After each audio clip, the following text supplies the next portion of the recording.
There comes a time in your life when purpose feels different than it used to. Not louder, not faster, just quieter. That's what happens to Vegeta. After all the rage, the obsession, the years chasing to be the strongest, he doesn't seek purpose the same way. This time, it doesn't come as conquest. It comes as surrender. This is the story of how Vegeta finds purpose again, by losing everything he thought he was, and how you can absorb this to apply in your life starting today. Let me ask you something. What's worse, never being enough or spending your entire life proving you are? Vegeta chose the second, and it almost killed him. For 20 years, the Prince of all Saiyans fought the same war. Not against villains, not against planets, against a ghost named Goku. Every punch, every transformation, every scream into the void. It was all the same question. Why am I not him? Nietzsche warned us about this. He called it resentment, the poison of defining yourself by what you lack. And Vegeta, he bathed in it. He didn't train to become stronger. He trained to stop feeling weak. There's a difference. One builds, the other just compensates. Think about Majin Vegeta, a grown man selling his soul to a wizard just to feel relevant again. That's not a villain origin story. That's a midlife crisis with a body count. He literally let himself be possessed because he couldn't stand the idea that Goku had surpassed him. Again. And here's the kicker. Goku didn't even care. He wasn't racing Vegeta. He was just being Goku. Meanwhile, Vegeta was running a marathon no one else was competing in. Exhausting, right? Carl Rogers, the psychologist, talked about the conditions of worth. The idea that we only feel valuable when we meet external standards. Vegeta's condition of worth was simple. Be stronger than Goku. But when your entire identity depends on someone else's performance, you're not living. You're reacting. So here's the uncomfortable truth. Vegeta wasn't a warrior. He was an addict, addicted to validation, addicted to the high of being the best. And like any addict, he kept chasing a feeling that only got weaker the more he pursued it. But then something breaks. Not a bone, not a limit, something deeper. He realizes the war he's been fighting, he already lost it 20 years ago. And the moment he accepts that, really accepts it, everything changes. Because here's what no one tells you about surrender. It's not weakness. It's the first honest thing you've done in years. So what happens when a man stops running from the truth? Here's where it gets interesting. Vegeta doesn't have a breakdown. He has a breakthrough. And no, I'm not talking about ultra ego or some new hair color. I'm talking about the moment he looks in the mirror and says the most terrifying sentence a man can say. I will never be Goku. Not in anger, not in defeat, in acceptance. Carl Jung called this the death of the false self, the persona we build to survive, to impress, to belong. For Vegeta, the false self was the strongest. The pride, the arrogance, the refusal to admit weakness. That armor? It wasn't protecting him, it was suffocating him. And here's the paradox. The moment he stopped trying to be the strongest, he became something Goku could never be.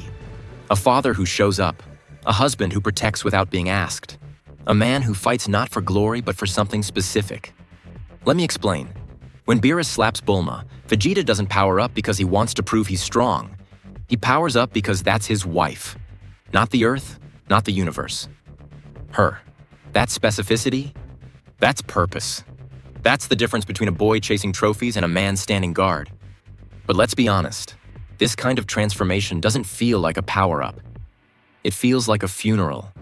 Because to become who you're meant to be, you have to bury who you thought you were. And that guy, he doesn't go quietly. Vegeta spent decades believing his value was tied to his rank. Prince of all Saiyans. But what happens when there are no Saiyans left? When the title is just a word? You're left with a question. Who am I when no one's watching? Most men never answer that. They just get louder. They buy the car. They chase the promotion. They perform. Because if you're performing, you don't have to face the silence. But Vegeta, he sits in that silence. And you know what he hears? Not weakness. Clarity. He realizes something brutal. Warriors fight enemies. Broken men fight themselves. But kings? Kings fight for something beyond both. And yeah, maybe he needed to blow himself up first to figure that out. Therapy would have been cheaper, but hey, Scion's gonna Scion. Here's the thing though. Purpose doesn't announce itself with a power-up scream and lightning bolts. It whispers. And you only hear it when you stop making so much noise. So what does that whisper actually say? The whisper says this: stop asking how to be the best. Start asking what only you can protect. That's the shift. That's the unlock. Vegeta stops chasing ambition and starts living responsibility. And no, those aren't the same thing. Ambition is about you. Responsibility is about them. Ambition screams. Responsibility just shows up. Viktor Frankl survived Auschwitz and wrote Man's Search for Meaning. His conclusion? Purpose isn't this grand cosmic thing. It's specific. It's immediate. It's the person next to you who needs you to be present more than they need you to be perfect. Vegeta finally gets this. He stops asking, "Am I stronger than Goku?" and starts asking, "Can Trunks count on me? Will Bulma feel safe? Am I the man my family needs, not the warrior the world applauds?" That's the difference between a performance and a life. And here's where I need you to do something. If this is hitting different, if you're realizing you've been chasing the wrong scoreboard, hit that like button. Subscribe if you want more of this. Because most content won't tell you this. Most content will sell you another course, another grind, another 10x your life formula. But real growth? It's quieter than that. And if you're here for the real thing, let's build this together. All right, back to Vegeta. Here are the 4 principles that define a purpose-driven man. And yeah, Vegeta embodies all of them by the end. 1. Specificity over ambition. Protect my family will always beat be the best. One is a mission. The other is a treadmill. 2. Presence over perfection. Your kids don't need a flawless father. They need one who's there. Vegeta training Trunks isn't about making him the strongest. It's about being there while he grows. 3. Identity from action. You're not defined by what you win.